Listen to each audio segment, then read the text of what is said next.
Të nderuar dëgjues të programit Mirëmëngjes Shkodër. Edhe më herët në valët e radios, unë anonçova të ftuarën time, e cila sot është gazetarja Kozeta Bruçi. Mirëmëngjes Kozet. Dhe mirë se të gjej, është një fillim shumë i mbar i ditës për mua që të kemi këtë bisedë së bashku në studio. Është shumë kënaqësi për mua, në veçantë.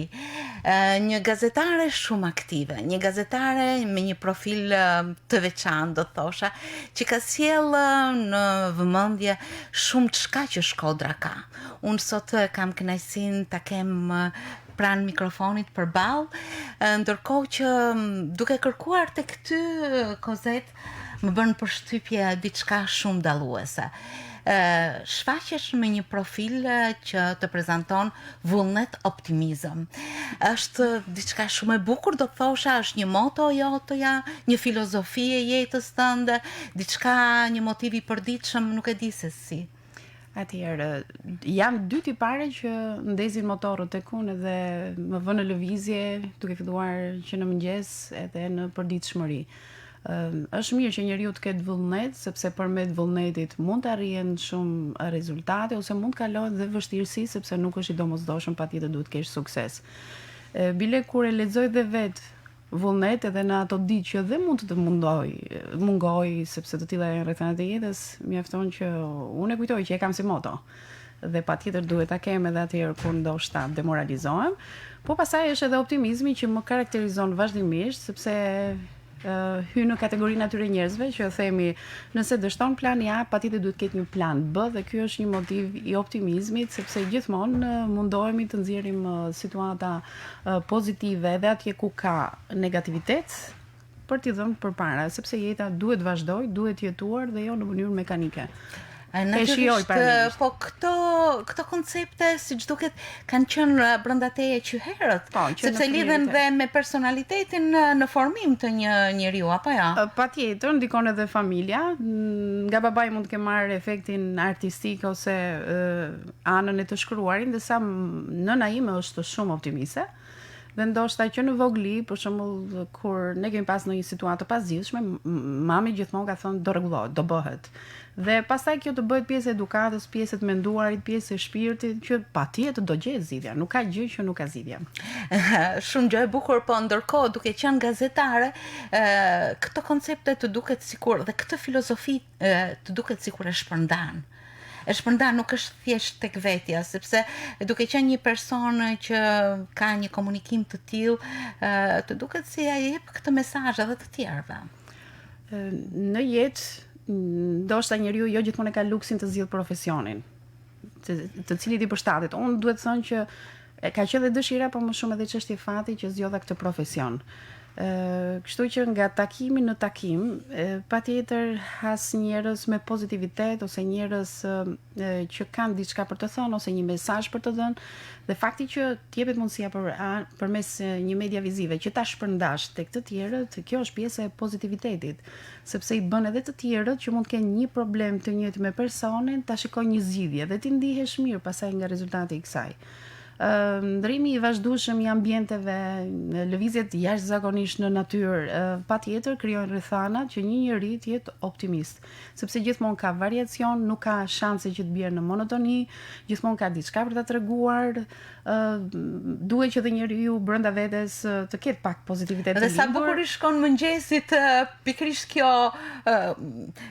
kjo nxitje, do të thosha, ka qenë për ty gjithmonë e lehtë që në fillimet tuaja, përpara se të ndërmerrje pozicionin dhe detyrën, do të thosha, ose pasionin që ka një gazetare. Ke kaluar në disa pozicione të tjera, pune, formimi, shkollimi, na trego diçka për veten tënde?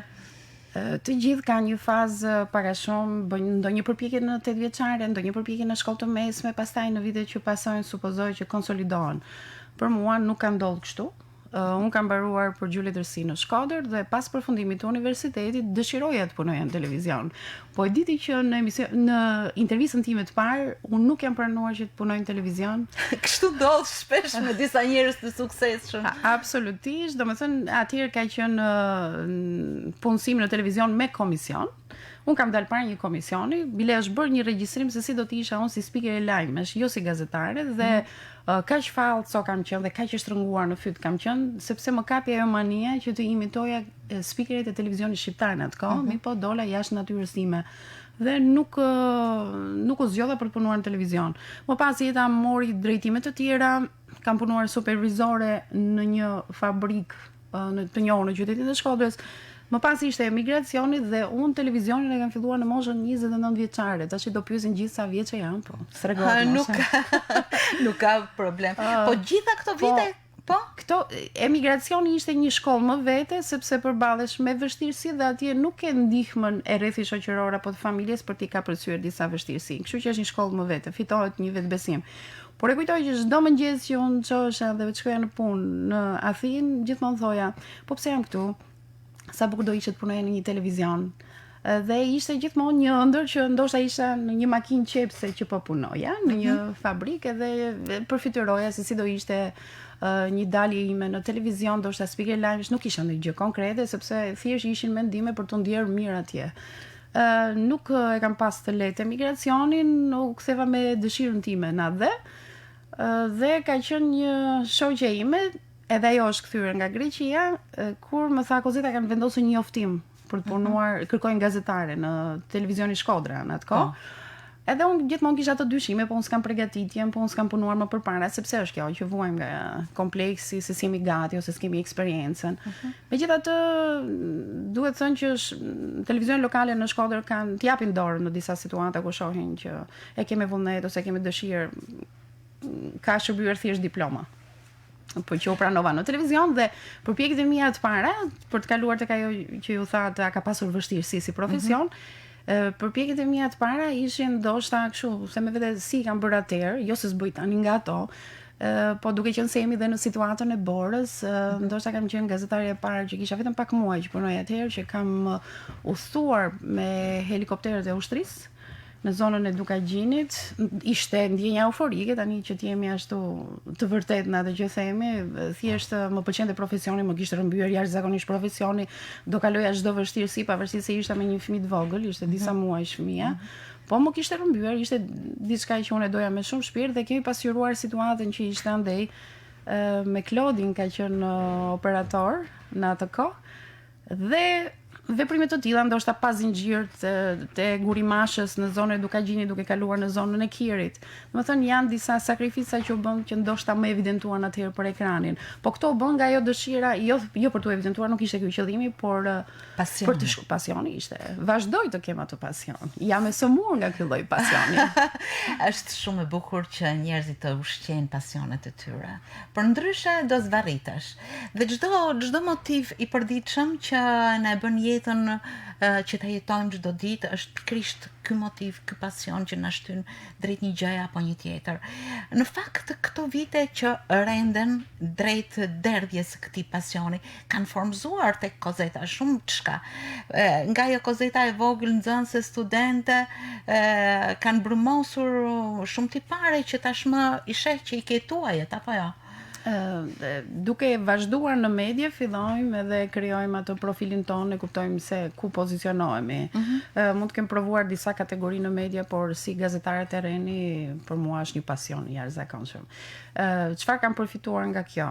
E kam mbushur shpirtin me shumë emocione një herë rreth parë si individ. Prandaj unë do të thoja gjithë atyre të rinjve që rendin pas degëve komerciale të provojnë gazetarinë. Nëse kemi pasion, po se patem pasion mos e hyj fare kësaj rruge. Është njohja e jashtëzakonshme me territorin, jo vetëm thjesht me Alpes shqiptare, pasi kemi lëvizur edhe në territorin e Malit të Zi dhe sidomos në zonën e Plavës dhe Gucis, ku atje patëm realizu dhe një projekt që qeveria malazeze përcaktoi për pakicat kombëtare dhe realizuam. Do të thonë në Plavë dhe Guci janë realizuar 10 emisione dhe 5 spote publicitare. Njëri prej spoteve u vendos edhe te faqja e presidentit. Kemi deri në Gjermani, në Augsburg kemi bërë emision për shqiptarët dhe është një emocion i jashtëzakonshëm për të parë mënyrën se si jetojnë dhe më ka bërë shumë përshtypje atje se si kosovarët kishin krijuar një shtëpi karakteristike mes Augsburgut, ku rrini me shilte, me sharki po i quaj, kishte edhe sharki aty, kishte edhe çiftelin, kishte edhe lahutën, të trija bashkë me flamuj, me simbole, më bëri shumë përshtypje mendësia e konservuar në një ambient të tillë ishte e jashtëzakonshme. Kemi qenë në Rom për të filmuar për fermerët, për mënyrën se si atje janë tregjet. Është një eksperiencë e jashtëzakonshme lëvizjes së informacionit, kontaktet me njerëzit është bile me shaka e themi ndonjëherë, kaq pozitivitet më jep media mua sa dhe në disa raste mund ta bëj edhe pa para. Domethënë është një punë që është pa pagesë sepse sot nuk paguhet ana emocionale që merr. Ka qenë një periudhë ku ti merrje edhe vetë bëj edhe operatorin. Po. Është një histori shumë gazmore, po e themi tani në mëngjes, lezeton edhe mëngjesin për të gjithë. Patjetër. Kur punoja te televizioni Rozafa, unë nuk është se dija kamerën, kisha vështirësi gjithmonë me operatorin. Sepse ishte shumë i ngeshëm, si themi ne në Shkodër, nuk mund të nisej pa konsumuar pak pilaf kos në mëngjes, po unë isha që doja t'i krye gjërat, unë kisha 3 kronika në ditë për të bërë dhe ishte pak e vështirë. Kështu që nuk e përballoja dot të vones, shefi nuk ishte vazhdimisht aty, pastaj ndihesha keq, çfarë do ta padisja unë kolegun tim, ja dhe këto komplekse që jemi në shoqërinë tonë, pavarësisht se mund të kërkosh një të drejtë tënden. Dhe i thash, s'm thon mua një, dale ku shtypet. Edhe fillova. Po ky pozicioni, pastaj fillova të pyesja dhe montazhierët, sepse edhe vetë montazhierët janë operatorë në një farë mënyrë, i din planet kombinimit të tyre. Dhe dashur pa dashur i thash, rrit e pilafit ti, ma lë mua kamerën se këtë kronikë e bëj unë. E fillova me këto kronikat e lehta, pastaj e merrja në çantë, sepse ndonjëherë një makinë që ishte televizion, cili gazetar do e merrte më parë, domethënë kam bërë edhe në thonjza budallëqe të tipit, merre kamerën, futen në çantë, vëre te timoni biçikletës si ke bëj lajmin vet. Kështu që shumë sua kamera, pastaj e pashë kisha pasion të jashtëzakonshëm kamerën dhe duhet thënë që një cikël litor emisioni siç ka qenë emisioni Labirinth, kanë qenë rreth 12 emisione, janë bërë të gjitha me filmimet e mia. Deri në ballë të Pukës. Deri andej kemi shkuar, shfrytëzova një fushat elektorale dhe në momentin që ata mbas mbledhjeve pinin një birë apo diçka, hanin një dreg, unë dilja fshatit vetëm. Edhe intervistoja njerëzit. Dhe vështirësitë u minimizuan së tepër minusyrin dhe objektivin tënd. Po patjetër, sepse domethënë një gazetar që ka kontakt të vazhdueshëm me njerëzit, dashur pa dashur bëhet një psikolog i mirë. Patjetër. Dhe shikon që në fillim për shembull në 10 metra e dallon një person që po ti bëj këtë pyetje çfarë përgjigj do më jap. Domethënë sepse krijohet ky efekti i eksperiencës. Pastaj ka momente që edhe përlotesh, se nuk është fush me lule, tani disa të mendojnë se ekskursioni pas ka bërë kozeta. Ka dhe familje që jetojnë në mjerim të jashtëzakonshëm që as nuk mund të imagjinohet në çfarë kushtesh dhe çfarë butësie kanë ata njerëz, sepse në situata të tjera mund të komentoj sa egërsi pas kanë këta njerëz. Jo, shumë të butë, shumë bujar, edhe pse s'kan asgjë, mundohen diçka të gjejnë që të shërbejnë. Kush e di, edhe lot janë derdhur në këtë profesion. Marrëdhënia me njerëzit është një marrëdhënie që shpesh e ndjejmë shumë afër. Madje pa ta asnjëherë s'mund të bëjmë si gazetar, si njerëz të përditshëm, por Kozeta ka një marrëdhënie tjetër me njerëzit në një pozicion tjetër, siç është profesioni i mësueses, të cilën po ashtu e bën me të njëjtin ritëm, pasion të përditshëm.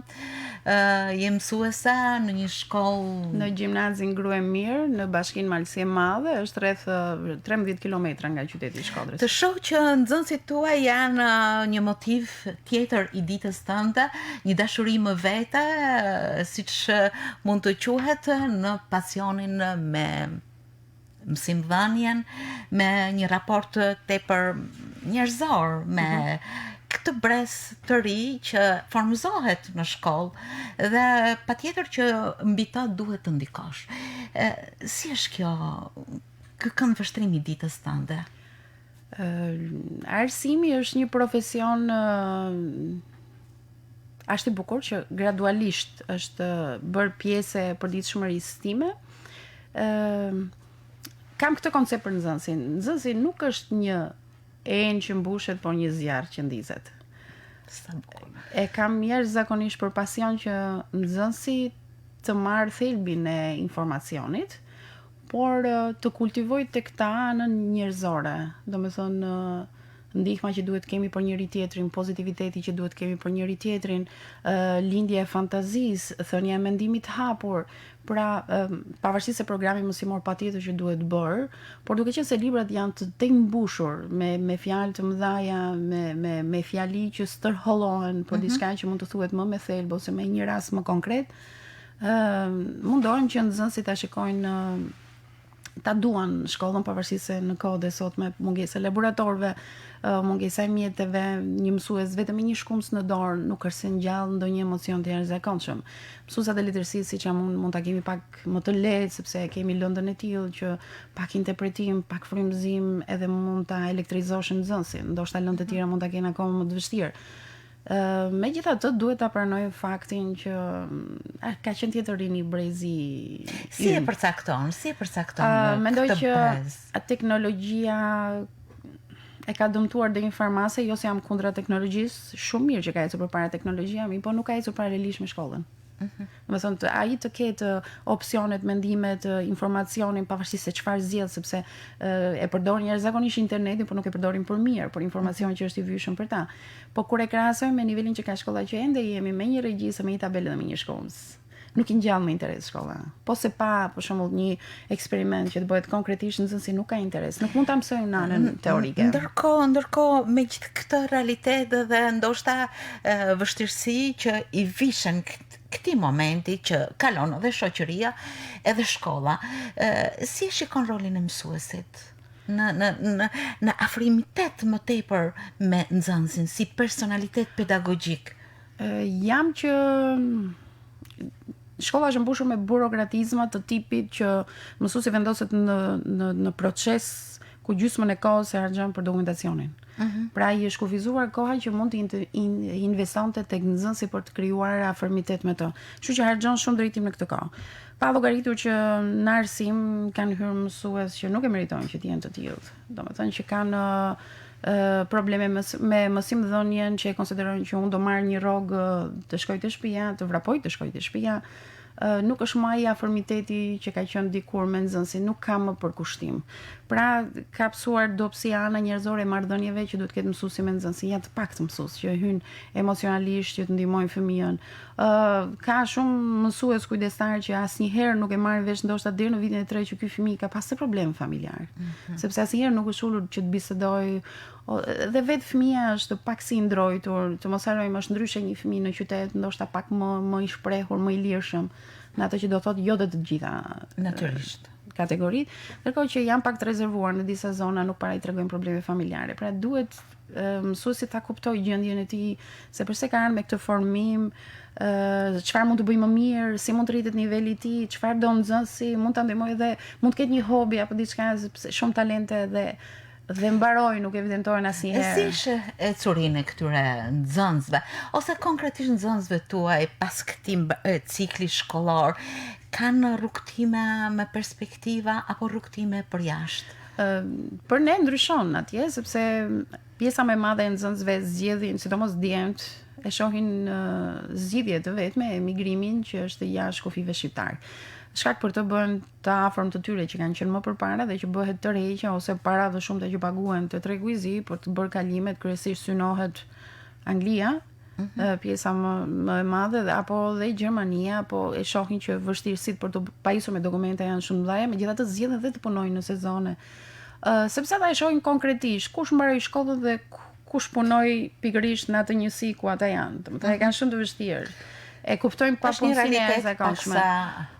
Ndërsa lidhur me është zbutur, gjë pozitive, është zbutur ky koncepti që ne nuk i lëm vajzat që të vazhdojnë studimet në shkollë lart. Jo, ka shumë vajza që po vazhdojnë studimet në shkollë lart, po preferohet dega infermieri për faktin se krijohet një mundësi me këto risi që futen, je provimin e gjuhës gjermane, mund të shkosh punosh edhe në Gjermani, pra çdo pjesa më e madhe e hapave që bën është për të emigruar ose për të gjetur një fejesë. Vajzat i fejojnë me ndonjë djalë në Angli në një formë të tillë. Të pakta janë vajzat që zgjedhin një moshë të caktuar në jetën e tyre, të kalojnë këto periudhat e kualifikimit, shkolla, master e gjitha këto dhe pastaj të gjejnë personin e duhur. Jo. Kozet më bën përshtypje vazhdimisht kur të dëgjoj dhe kur komunikojmë së bashku. rrjedhshmëria e shprehjes e denj për një gazetare të suksesshme dhe për një mësuese gjithashtu, por edhe dialekti. Në fakt, ku ke lindur ti, Kozet, sepse me të formën e Shkodrës nuk je. E vërtet. Po e nisi nga një batutë e vogël që më ndodhi një situatë shumë komike. Ishim në një pasqyqëri së bashku me djalin tim dhe bashortin tim dhe po bisedonim, aty vjen një kamarier i pasqyqërisë edhe më thot, po mirë në ekran që ti flet në këtë gjuhë, në këtë dialekt e quajtje, se kjo është faktikisht gjuha standarde. Po këtu tek pasqyqëria fol, domethënë si shkodrançe. Edhe i thash, i bëra pyetjen, po nga jam, edhe ai mbeti. Më falë, tha, nuk e dija. Megjithatë, nuk mund t'ju sfikohet fakti që të vish në moshën 10 vjeçare në Shkodër dhe të mos e ndrosh dialektin, duket pak kështu, si ka mundësi. Realisht unë kam lindur nëpërmet, nëna ime është përmetare, por baba im është mirëditor. Realisht babi ka komunikuar në familje me gjuhën standarde, kur vinë miqi nga Mirdita patjetër ose nga pjesa veriore e ka ndruar dialektin. Në moshën 10 vjeçare ne jemi transferuar në Shkodër. Kam pas jashtëzakonisht vështirësi në momentin e parë kur kam ardhur, më është dashur një kushërire imja, një vajzë xhaxhaj që të më bënte përkthimin. Ishte shumë e vështirë. Dialekti në fillim që të bëja kuptimin. Po ti si çamarroke patjetër që do t'i kish ka përcyer ato. Jo, ka qenë shumë e vështirë. Në shkollë ka qenë në klasën e 5 që kam ardhur në këtu, nuk kuptoja dhe kam përjetuar një presion të paparë në Ismail Qemali ose 7 nëntori që ka qenë atë kohë. Më është dashur një farë kohë sa të marr dialektin. Pastaj kam jetuar në emigracion gjithë nga jugu, pastaj kur erdha mësuese e gjuhë letërsisë që është kushti, domosdoshmë është vendosur. Vendosur është edhe televizioni u përforcua. Ishin rrethanat e tilla. Jo se një 10 vjeçare që vjen në Shkodër nuk e ndron dialektin, sepse vllai im ka 3 vjeç edhe nuk e kthen dot dialektin e jugut. Ai flet në dialektin, në të folur në shkodrane, se dialekti është gege tosk. Mua më pëlqen që të jesh vetvetja, kudo që të jesh, dhe kjo është Kozeta, natyrisht, me të gjitha ato pikësynime, projekte. Në fakt, kur fillon dhe kur mbaron dita jote, Kozet? Po tani ne kemi filluar të bëjmë mbledhje në shtëpi që të themi të flim pak më herët. Sepse ndoshta jo se ka punë deri në moment fundit, por ja për shembull na tërheqim pak filmat, mundohem të gjej pak kohë. Më pëlqejnë jashtëzakonisht filmat në internet. Bile nganjëherë ndiem keq kur mbyllen këto faqet e paligjshme të filmave që janë të palicencuar, mirë bëjnë nganjëherë sepse ligji është ligj për tu zbatuar nga të gjithë, po që ndjekim filma familjar, dram, më pëlqejnë filmat mister në atë kohë. Dita nis në mëngjes në orën 6, unë hyta ato te kategoria grave që që të mos i mungoj asgjë dhe familje, sepse kush është gazetare ka borxhe të mëdha ndaj familjarëve, pra gatuhet në orën 6 të mëngjesit në shtëpinë time, pastaj në orën 8 pa 10 minuta nisem për arsim, vin arsimi 2 deri në 3 pushohet, shikohet prapë shtëpia, ka nevojë të rregullohet, fëmijët janë në rregull, i mungon gjë.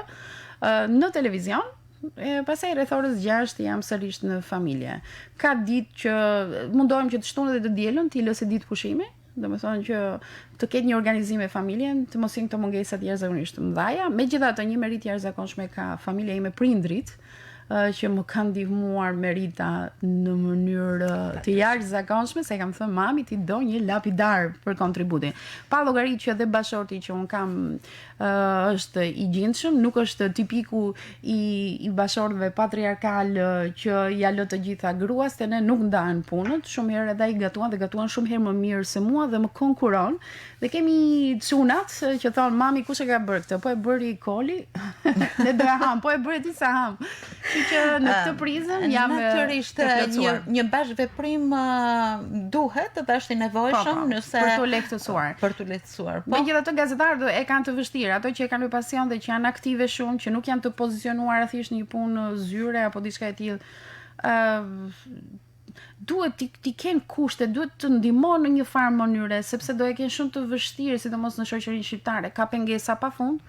Por kur fëmia të kupton, familja të ndihmon, bashorti të bëhet krah, dhe gjitha këto do të thënë thjesht u krijuan rrethonat me Rita që unë edhe të realizohem profesionalisht, edhe të marr emocionin që dua, edhe të bëj jetën që dua. Mbar gjithmonë Kozet. Ndërkohë dua të pyes mbi pikësynimet tuaja të afërta gjithmonë si gazetare.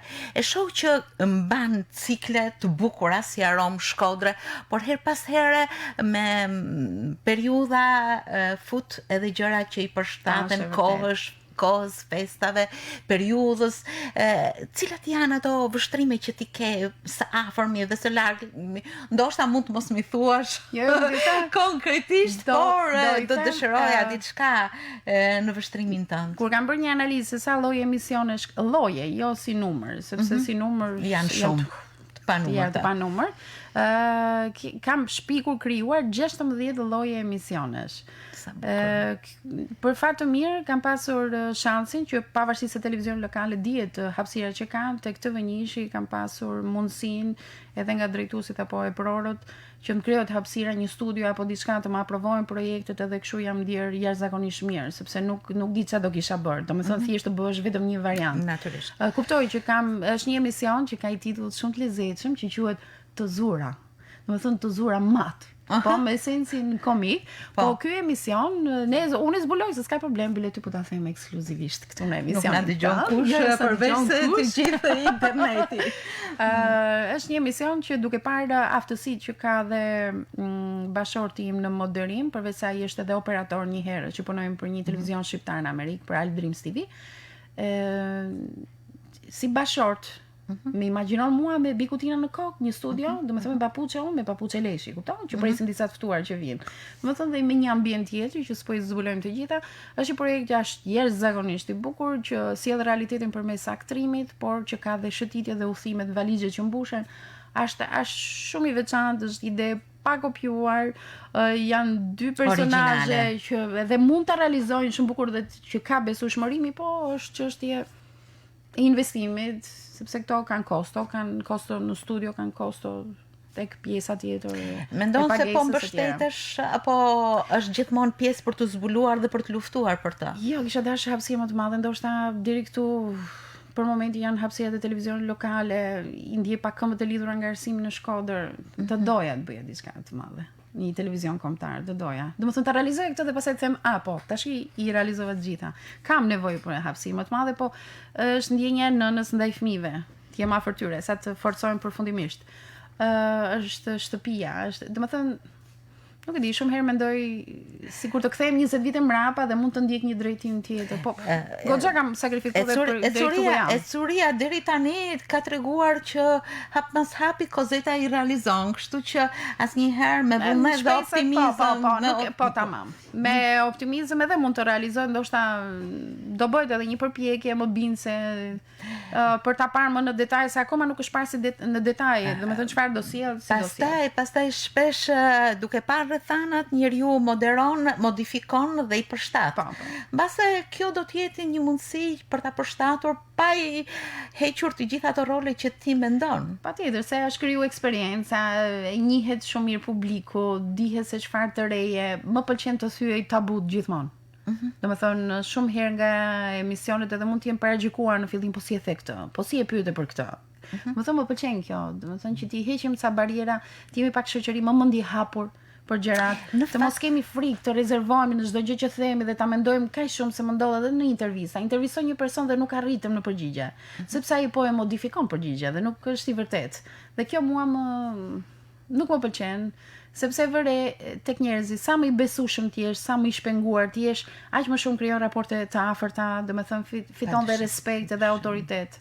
Mbase edhe takimi ball për ball me njerëzit, me mikrofonin, me kamerën, ta ka dhënë këtë mundësi që ti të hedhësh vështrime të tjera në projektet tuaja dhe të krijosh vazhdimisht. Kreativiteti mbase është një pikë tjetër juaja që t'ja shtosh asaj motos ndaj që të vënë në lëvizje. Patjetër. Domethënë edhe kur rrin ndonjëherë më të rreqim vëmendje çapo mendon ose çapo gatuan mendje, domethënë më pëlqen të krijoj. Ti jep ritëm, ti jep I jep kuptim jetës. Dhe me këtë kuptim, me këtë moto që pasurohet, unë do të thosha pasurohet, vullneti dhe optimizmi ka dhe shumë degza të tjera që ushqen dhe që bëjnë që të ecin.